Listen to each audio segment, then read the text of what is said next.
নমস্কার, CNN 24 সংবাদে আপনাদের সবাইকে স্বাগত জানিয়ে সাথে রয়েছি আমি মাব্বি। আসুন দেখে নেওয়া যাক আজকের সংবাদ শিরোনাম। জুবিন গার্গের সমাধিস্থলে পুলিশ কাউকে বাধা দেবে না, আইন মেনে সবাইকে চলতে হবে বললেন মুখ্যমন্ত্রী।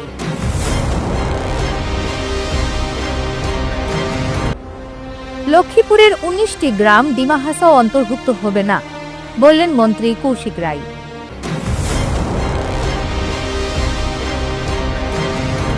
কোকড়াঝাড়ের রেলপথে বোমা বিস্ফোরণের সঙ্গে জড়িত মাওবাদী এনকাউন্টার।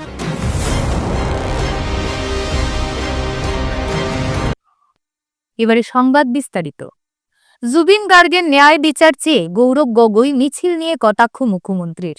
বলেন 200-300 লোক নিয়ে গৌরব গগৈর মিছিল ঝুলন মিছিলের মতো। তিনি আরো বলেন, পুলিশ কাউকে বাধা দেবে না, আইন মেনেই সবাইকে চলতে হবে। বরাক সফরের দ্বিতীয় দিন শনিবার কাছাড়ের লক্ষ্মীপুরে সাংবাদিকদের মুখোমুখি হয়ে মুখ্যমন্ত্রী কথা বলেন। এদিন মুখ্যমন্ত্রী প্রথমে বিন্নাকান্দি বিজেপি মণ্ডল কার্যালয় ও লক্ষ্মীপুর মণ্ডল বিজেপি কার্যালয়ের উদ্বোধন করেন মুখ্যমন্ত্রী ডক্টর হিমন্ত বিশ্ব শর্মা। এরপর লাবক খেলার মাঠে মুখ্যমন্ত্রী মহিলা উদ্যমিতা প্রকল্পে চেক বন্টন অনুষ্ঠানে অংশগ্রহণ করেন। এদিন লক্ষ্মীপুর বিধানসভার 19,118 জন মহিলার মধ্যে 10,000 টাকার চেক বন্টন করেন মুখ্যমন্ত্রী। অনুষ্ঠানে উপস্থিত ছিলেন বরাক উপত্যকা উন্নয়ন মন্ত্রী কৌশিক রায়, মন্ত্রী কৃষ্ণেন্দু পাল, শিলচরের সাংসদ পরিমল শুক্লবৈদ্য, রাজ্যসভার সাংসদ কনাদ পুরকায়স্থ, শিলচরের বিধায়ক দেপায়ন চক্রবর্তী, ধলাইয়ের বিধায়ক নিহার রঞ্জন দাস সহ আরও অন্যান্যরা। और 3 नेम भी कंफर्म है, कृष्णेंदु भी होगा। तो बहुत लोग, जहां में कोई बड़ा कॉन्टेस्ट नहीं है, ये लोग तो कंफर्म ही है, मैं बोलो या ना बोलो। और कौन है?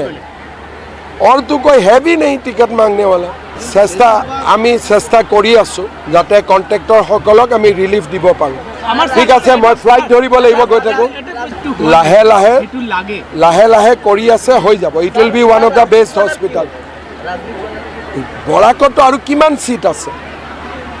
13টা সিট আছে, এক জেগাত উঠিলে হ'ল। আৰক্ষীয়ে কাকো বাধা নিদিয়ে, আইন মানুহৰ কাৰণে।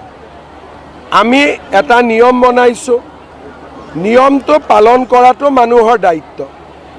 আৰু কোনোবাই যদি বোলে নহয় আমি গোটেই ৰাতি যাম, যিসকলে যাব তাতে যদি কিবা গণ্ডগোল হয় তেওঁলোকৰে দায়ী হ'ব। আমিতো জুবিনৰ সমাধিত পুলিচ CRP লগাব নোৱাৰোঁ। যি মানুহে আইন ভংগ কৰিব, পিছত যদি তাতে কিবা বিপদ হয়, আইনে তেওঁলোকৰ ওপৰত ব্যৱস্থা ল'ব। কোনো গৌৰৱ গগৈৰ সমদল তমদল নাই। 200-300 মানুহলৈ জুলন যাত্ৰা মাজে মাজে কৰি থাকে, ইমানে কথা। মই ক'লো নহয় যে কোনোবাই যদি আইন ভাঙে, আইনে তাৰ ওপৰত ব্যৱস্থা ল'ব। কিন্তু তাতে মিলিটাৰী আৰ্মি দিটো আমি সমাধি ক্ষেত্ৰ ৰাখিব নোৱাৰোঁ। সেইবিলাকত আমাৰ কোনো ইণ্টাৰেষ্ট নাই। আইন বনাই দিছোঁ, আইন মানিলে ভাল, আইন নামানিলে নিজে বিপদত পৰিব কেতিয়াবা। লক্ষ্মীপুরের 19টি গ্রাম ডিমা হাসাও অন্তর্ভুক্ত হবে না। মুখ্যমন্ত্রী বলেছেন, একটি গ্রাম ডিমা হাসাওয়ে অন্তর্ভুক্ত হবে না, কাছাড়ের প্রতিটি গ্রাম অক্ষত থাকবে। মন্ত্রী কৌশিক রায় এই মন্তব্য করেছেন। শনিবার লাবক চা বাগানের খেলার মাঠে মুখ্যমন্ত্রীর মহিলা উদ্যমিতা অভিযানের চেক বিতরণ অনুষ্ঠানে মন্ত্রী কৌশিক রায় বলেন, লক্ষ্মীপুরের মহিলাদের জন্য আজ সম্মানের দিন, গৌরবের দিন। 10,000 টাকা দিয়ে মহিলারা স্বনির্ভর হওয়ার পথে অগ্রসর হবে। এই বছর 10,000 দেওয়া হবে এবং আগামী বছর 25,000 এবং পরের বছর 50,000 টাকা দেওয়া হবে। আজকের দিন লক্ষ্মীপুরের জন্য স্বর্ণাক্ষরে লেখা থাকবে। মুখ্যমন্ত্রী ডক্টর হিমন্ত বিশ্ব শর্মা বিগত সফরে 400 কোটি টাকা মঞ্জুর করেন। 4 বার মুখ্যমন্ত্রী ডক্টর হিমন্ত বিশ্ব শর্মা লক্ষ্মীপুরে এসেছেন, 1,000 কোটি টাকা উন্নয়নমূলক মঞ্জুর করেছেন। এর আগে লক্ষ্মীপুরের 30,000 মহিলাকে অরুণোদয় প্রকল্পের অধীনে অর্থ প্রদান করেছেন বলে জানান তিনি। স্পষ্ট ভাষায় উনি বলেছেন যে 19টি তো দূরের কথা, একটিও গ্রাম লক্ষ্মীপুরে, একটিও গ্রাম কাছাড়ের ডিমা হাসাওর সঙ্গে যুক্ত হবে না। কাছাড়ের যে অখণ্ডতা যেভাবে আছে, সেই অখণ্ডতা আজকের দিনে যেভাবে আছে, আগামী দিনেও সেইভাবে থাকবে। সকাল থেকে আজকে আজকে পুরো দিন উনি লক্ষ্মীপুরের জন্য দিয়েছেন। সকালে দুটি আমাদের দলের দুটি কার্যালয় উনি উদ্বোধন করেছেন।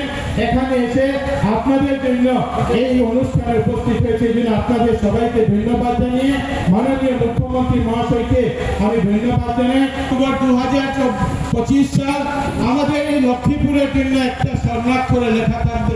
এই মাঠে মাননীয় মুখ্যমন্ত্রী মহাশয় গত 2024 সালের 1 মার্চ উনি এসেছিলেন। আর 1 মার্চ এসে লক্ষ্মীপুর বিধানসভার 400 কোটি টাকার প্রজেক্টের কাজের উনি শুভারম্ভ এবং উদ্বোধন করেছিলেন। আজকের এই দিনে আমাদের লক্ষ্মীপুর বিধানসভার 19,318 জন মায়েরা, দিদিরা লাখপতি বাইদেও লাখপতি দিদি হওয়ার পথে আজকে প্রথম কিস্তি 10,000 টাকা করে আপনারা এই চেক আসামের মাননীয় মুখ্যমন্ত্রী মহাশয়ের হাত থেকে আপনারা নেবেন। আর এই অনুষ্ঠানে আজকের দিনে আমাদের মধ্যে উপস্থিত আছেন আপনাদের সবার প্রিয়, আমাদের সবার প্রিয় আসামের যশস্বী মুখ্যমন্ত্রী, কর্মযোগী মুখ্যমন্ত্রী, আসামের এই বিগত 77 বছরের সর্বকালের সর্বশ্রেষ্ঠ মুখ্যমন্ত্রী ডক্টর হিমন্ত বিশ্ব শর্মা মহাশয় আমাদের মধ্যে উপস্থিত আছেন। কোকরাঝাড়ে রেলপথে বোমা বিস্ফোরণের সঙ্গে জড়িত এক উগ্রবাদের সন্ধানে নাদামগুড়িতে অভিযান চালায় পুলিশ। এই অভিযানের সময় রেলপথ বিস্ফোরণ কাণ্ডের মূল অভিযুক্ত ইপিল মুর্মু ওরফে রোহিত মুর্মু বয়স 40 পুলিশের গুলিতে নিহত হয়। এই এনকাউন্টার প্রসঙ্গে কোকরাঝাড় জেলা পুলিশের সাংবাদিক সম্মেলন করে বিস্তারিত তথ্য প্রদান করেছে। সম্মেলনে পুলিশ জানায়, নিহত ইপিল মুর্মু পূর্বেও ঝাড়খণ্ডে রেলপথ বিস্ফোরণের ঘটনায় জড়িত ছিল। গত বছরের অক্টোবরে ঝাড়খণ্ডে রেল লাইনে বোমা বিস্ফোরণ ঘটিয়ে সে অসমে পালিয়ে আসে। পুলিশ আরও জানায়, ঝাড়খণ্ডে সে রোহিত মুর্মু নামে পরিচিত হলেও কোকরাঝাড়ের কচুগাঁওয়ের গ্রাহমপুর এলাকায় সে ইপিল মুর্মু নামে পরিচিত ছিল। পূর্বে সে নাছলা গ্রামের এক উগ্রবাদী সংগঠনের সদস্য ছিল। নাছলা সংগঠন আত্মসমর্পণ করার পরেও ইপিল মুর্মু আত্মসমর্পণ না করে ঝাড়খণ্ডে পালিয়ে যায় এবং সেখানে নতুন করে একটি নাছলা গোষ্ঠী গঠন করে কমান্ড্যান্ট হিসেবে দায়িত্ব নেয়। পরে সে মাওবাদীদের সঙ্গে যোগসূত্র স্থাপন করে। কোকৰাঝাৰত যিজন ব্যক্তিয়ে ৰেল দুৰ্ঘটনা কৰিব চেষ্টা কৰিছিল, আজি ৰাতিপুৱা পুলিচৰ এনকাউণ্টাৰত তেওঁৰ মৃত্যু হৈছে। ডিটেইলছ মই গম নাপাওঁ, মই গুৱাহাটীত গৈহে গম পাম। Assam may will not tolerate resurgent of any militant activity. আজকের সংবাদ এ পর্যন্তই। ধন্যবাদ।